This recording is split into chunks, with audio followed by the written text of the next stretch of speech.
প্রকৃতির আত্মা। ফুল ছাড়া প্রকৃতি হলো প্রেমহীন জীবনের মতো। ফুলকে ভালোবাসে না এমন মানুষ পৃথিবীতে নেই। ফুলের সৌন্দর্য সবাইকে বিমোহিত করে। ফুল আর ভালোবাসা যেন একই সুতোয় গাঁথা। মনকে ফুলের মতো পবিত্র করুন, জীবনে সুগন্ধের অভাব হবে না। ফুল হলো সৃষ্টিকর্তার সুন্দরতম সৃষ্টি, যা পৃথিবীকে আরো সুন্দর করে তোলে। সৎ হন, সুন্দর থাকুন, আগাছা না হয়ে ফুল হন। যেখানে ফুল ফোটে সেখানে আশার সঞ্চার হয়। আসসালামু আলাইকুম, আমি নাসরিন নাহার আছি আপনাদের সাথে। বাংলাদেশি ব্লগার নাসরিন চ্যানেলে আপনাদের সবাইকে আরও একবার স্বাগত জানাই। কাছে এবং দূরে যে যেখান থেকে আমার এই ভিডিওটি দেখছেন, আশা করছি আল্লাহর অশেষ রহমতে আপনারা সবাই ভালো আছেন। আলহামদুলিল্লাহ, আমরাও ভালো আছি। গতকাল রাতে আমি আর মাইমুনার বাবা একটু প্রয়োজনীয় কাজে বাহিরে গিয়েছিলাম। তো আসার সময় আমি ওকে বলেছিলাম কিছু ফুল কিনে দিতে। আমি অল্প কয়েকটা ফুলের স্টিক কিনে দিতে বলেছিলাম, তবে ও আমাকে ফুলের দোকানে নিয়ে এতগুলা ফুল কিনে দিয়েছিল। আর এই সব ফুলগুলা আমরা কিন্তু 50 টাকা দিয়ে কিনেছিলাম। এখন যেহেতু ফুলের সিজন, তাই ফুলের দাম এখন অনেক কম। আমি তো বরাবরই ফুল অনেক পছন্দ করি, আর এভাবে মাঝে মাঝে ফুল কিনে বাসার বিভিন্ন জায়গায় দিয়ে রাখি। যারা আমার রেগুলার ভিডিও দেখেন তারা তো জানেন। তো বেশ অনেকগুলা ফুল পেয়ে আমি কিন্তু ভীষণ খুশি হয়ে গিয়েছিলাম, যেটা হয়তো অনেক দামি গিফট পেলেও এতটা খুশি হতাম না। এতগুলা ফুল আমি কোথায় রাখবো সেটাই ভেবে পাচ্ছিলাম না। এরপর ইচ্ছা মতো যেখানে খুশি সেখানেই দিয়ে রেখেছি। এখন তো প্রচন্ড শীত পড়েছে, শীতের কারণে জানালা দরজা ওইভাবে খোলা যাচ্ছে না। জানালা খুলে দিলে রুম অনেক ঠান্ডা হয়ে যাচ্ছে, বাইরে থেকে প্রচুর বাতাস আসছে, তাই জানালা দরজা বন্ধ রাখতে হচ্ছে। আর জানালা দরজা যখন বন্ধ থাকে তখন কিন্তু রুমটা একদম বদ্ধ হয়ে যায়। যার কারণে আমি কিছু গোলাপ আর কিছু রজনীগন্ধা ফুলের স্টিক কিনে দিতে বলেছিলাম, যেগুলা বাসায় রাখলে পুরো বাসার মধ্যে ফুলের সুন্দর একটা ফ্লেভার ছড়াবে। তো ফুলগুলাকে আমি আমার পছন্দনীয় জায়গায় রেখে দিয়েছি, আর এখন ফার্নিচারগুলো একটু ক্লিন করে নিচ্ছি। জানালা দরজা বন্ধ থাকার কারণে বাসার মধ্যে কিন্তু এরকম ধুলাবালু আসছে না, আর ফার্নিচারগুলাও এরকম ময়লা হচ্ছে না। যার কারণে ফার্নিচারগুলাও ওইভাবে ক্লিন করার প্রয়োজন হচ্ছে না। তো অল্প কিছু ধুলাবালু এসে পড়েছিল, তো সেগুলাই আমি একটা ডাস্টার দিয়ে খুব ভালোভাবে ক্লিন করে নিচ্ছি। এখন যেহেতু অনেক শীত পড়েছে, আর এই শীতের কারণে কিন্তু অধিকাংশ বাচ্চারাই অসুস্থ হয়ে যাচ্ছে। সাউদার অনেক ঠান্ডা লেগেছে, ও তো গতকাল রাতে একদমই ঘুমোতে পারে নাই। অনেক কাশি ছিল, পাশাপাশি শ্বাসকষ্ট হচ্ছিল, তো সারাটা রাতই প্রায় আমি ওকে নিয়ে বসেছিলাম। এরপর সকালে উঠতেও একটু দেরি হয়ে গিয়েছে। সাউদার যেহেতু অনেক ঠান্ডা ছিল, তাই ওদেরকে আর স্কুলে দেওয়া হয়নি। তো সকালে একটু দেরি করে উঠে ঝটপট নাস্তাটা করে নিয়েছি। এরপর ওদের 3 বোনকে এক রুমে রেখে রুম হিটার চালিয়ে দিয়ে আমি বাকি কাজগুলা গুছিয়ে নিচ্ছি। আমার কিন্তু দুপুরে রান্না করা হয়ে গিয়েছে। দুপুরে রান্না করার পরেই আমি এই কাজগুলাতে হাত দিয়েছি। আজ একটু দেরি করেই ক্যামেরাটা অন করেছি, আর দুপুরের খাবারটা আমি একদম সকালের দিকেই রান্না করে ফেলেছি। আজ বাসায় ফাতেমার ম্যামদের আসার কথা আছে, যার কারণে আমি একটু নাস্তা রেডি করব। তো নাস্তা রেডি করতে আমার হাতে যেন পর্যাপ্ত সময় থাকে, তাই দুপুরের রান্নাটা আমি আগেই করে নিয়েছি। গত ভিডিওতে আমি বলেছিলাম এই র্যাকটা খুব ভালো করে দেখিয়ে দিব, তাই আজ দেখিয়ে দিলাম। এই র্যাকটা নিয়ে আপুদের অনেক কোশ্চেন ছিল, তাই ভাবলাম র্যাকটা একটু ভালো করে দেখিয়ে দেই।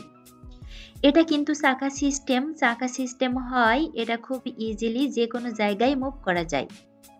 র্যাকটা 4 পার্টের এবং প্রত্যেকটা পার্ট খুব সহজেই খোলা যায়। কালারফুল হয় র্যাকটা, যেখানেই রাখা হোক না কেন দেখতে ভীষণ ভালো লাগে।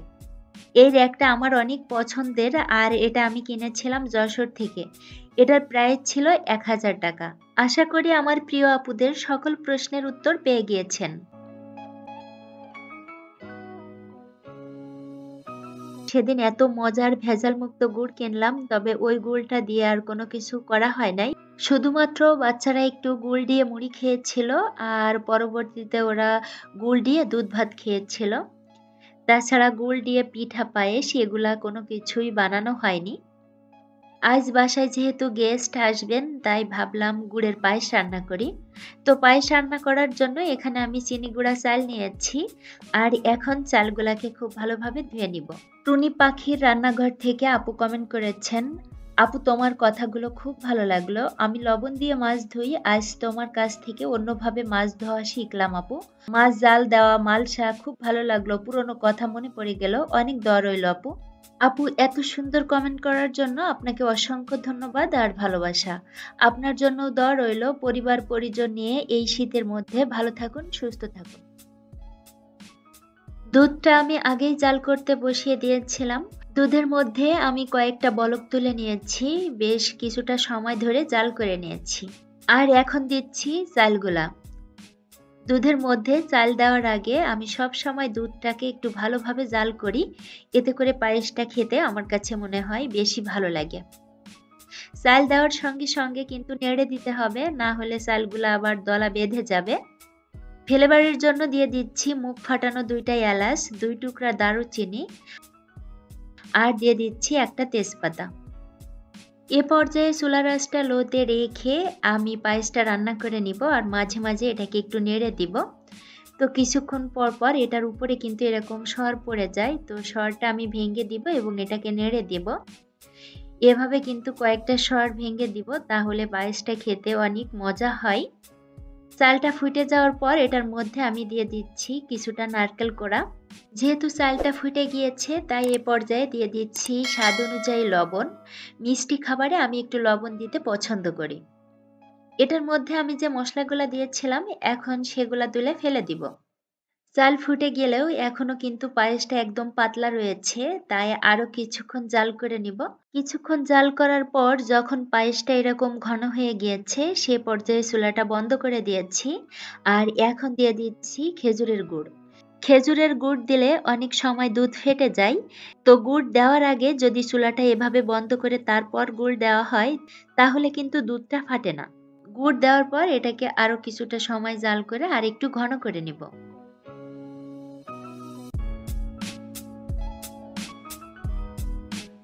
পায়েসটা নামিয়ে নিয়েছি আর এখন একটা বাটিতে বেড়ে নিচ্ছি। পায়েসটা খেতে কিন্তু অনেক মজা হয়েছিল আর আমার হাতের পায়েস বরাবরই অনেক মজা হয়। উপর থেকে কিছু কাজু বাদাম কাঠবাদাম কুচি দিয়েছি আর এখন কিছু কিশমিশ দিয়ে দিচ্ছি। বিকেল 4টার দিকে ফাতেমার ম্যামরা চলে আসছিলেন আর এদিকে আমি নাস্তাগুলাও গুছিয়ে নিয়েছিলাম। পায়েস রান্নাটা আপনাদের সঙ্গে শেয়ার করলেও বাকি সবকিছু আমি কিন্তু অফ ক্যামেরায় করে নিয়েছিলাম। আর ম্যামরা আসার পর আমি আর ক্যামেরা অন করি নাই, আসলে সব সময় কিন্তু ভিডিও করা সম্ভব হয় না। গত ভিডিওতে আমি যে মাছ জাল করেছিলাম মাছগুলা পরবর্তীতে আরো 2 দিন আমি জাল করেছি, তো কয়েকবার জাল করার কারণে মাছগুলা একদম শক্ত হয়ে গিয়েছে। এখানে আমি নারকেল ফালি করে কেটে নিয়েছি আর পিছনের কালো অংশটা ফেলে দিয়েছি। এটা হচ্ছে ছোলা শাক, তো শাকগুলা আমি বেছে তারপর ধুয়ে নিয়েছি। মাইমুনার বাবা 3টা কবুতর এনেছিল, তো কবুতর 3টা আমি পরিষ্কার করে তারপর কেটে ধুয়ে নিয়েছি।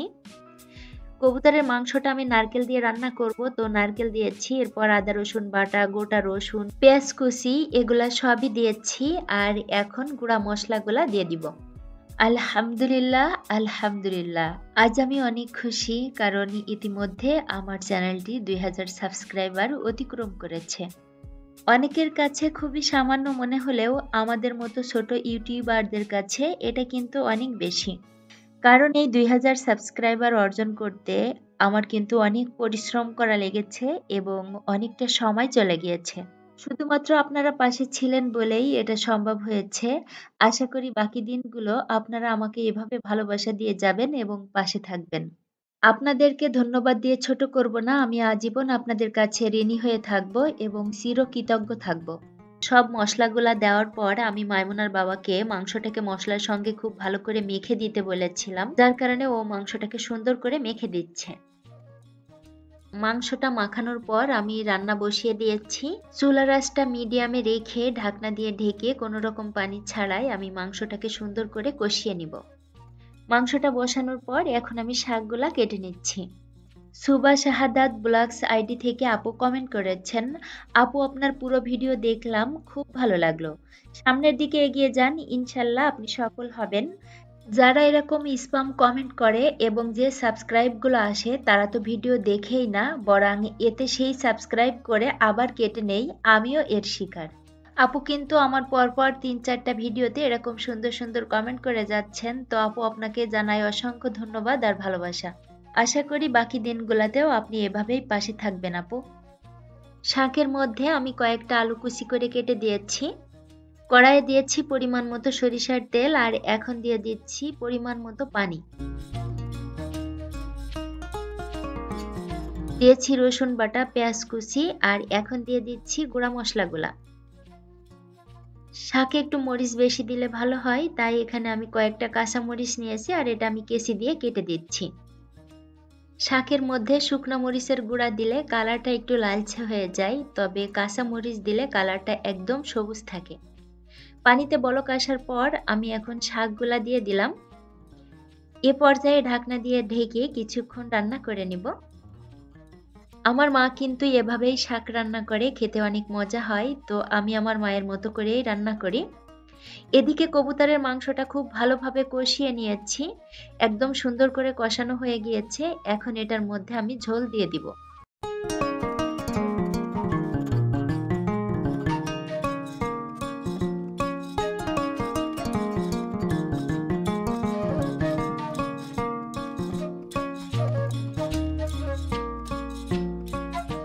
শাকটা কিছুক্ষণ রান্না করার পর এখন দিয়ে দিচ্ছি জাল করে রাখা মাছগুলা।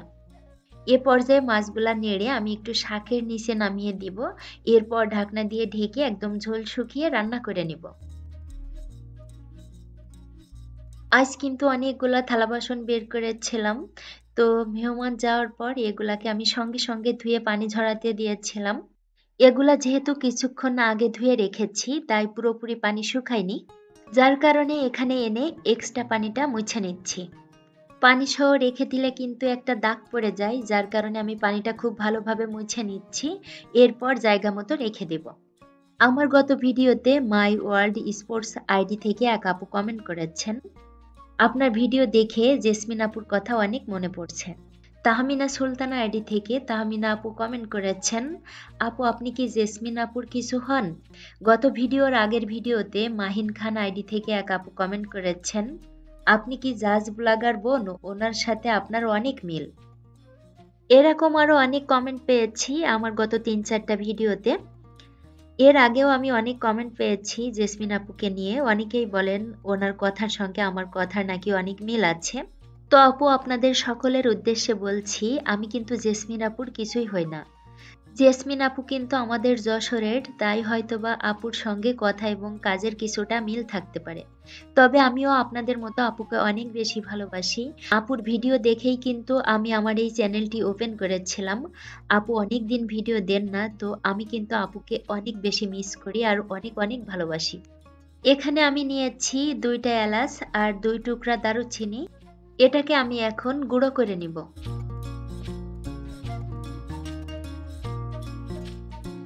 এপাশে আমার রান্নাগুলা প্রায় হয়ে গিয়েছে। এখন মাংসের মধ্যে দিয়ে দিচ্ছি এলাচ আর দারুচিনি গুঁড়া। আরো কিছুক্ষণ রান্না করে নিয়েছি আর নামানোর আগে দিয়ে দিচ্ছি কিছুটা ভাজা জিরার গুঁড়া। মাংসের মধ্যে আমি যেহেতু কোনো গরম মশলার গুঁড়া দেইনি, শুধুমাত্র গোটা গরম মশলা দিয়েছিলাম, তাই নামানোর আগে এলাচ আর দারুচিনি গুঁড়া করে দিয়েছি, এতে করে মাংসটা খেতে অনেক ভালো লাগে। তো আমার সব রান্নাগুলা করা হয়ে গিয়েছে, এখন আমি বাটিতে বেড়ে নিচ্ছি।